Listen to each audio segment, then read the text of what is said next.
Subscribe for more videos. ఒక చిన్న గ్రామంలో ఒక దుర్మార్గుడైన రాజు ఉండేవాడు. అతనికి ధనం, ఐశ్వర్యం ఎంతైనా ఉన్నా అతను పేదవారికి ఆహారం ఇవ్వడానికి ఇష్టపడేవాడు కాదు. అతని రాజ్యంలో ఎక్కడా ఎవరూ ఆకలితో ఉండకూడదని దేవి అన్నపూర్ణమ్మకు చాలా కోపం వచ్చింది.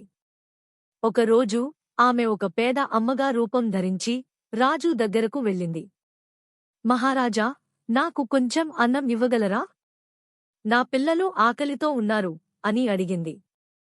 రాజు నవ్వి, నా ధాన్యాన్ని వృధాప్యంలో ఉన్నవారికి, పని చేయలేనివారికి ఎందుకు ఇవ్వాలి? ఎవరైతే పని చేస్తారో వారికే నేను అన్నం ఇస్తాను అన్నాడు.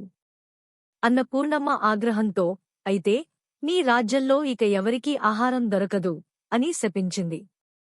మరుసటి రోజు నుంచి రాజ్యంలో అన్నం వండినా అది పెట్టెలో ఉంటేనే తినదగినదిగా ఉండేది.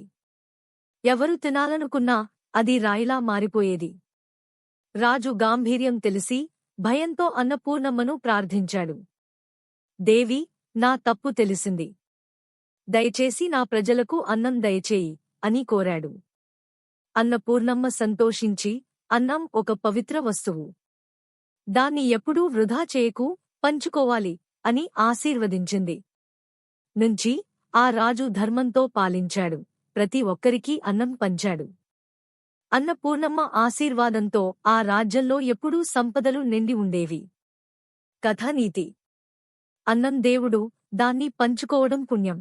Subscribe for more videos.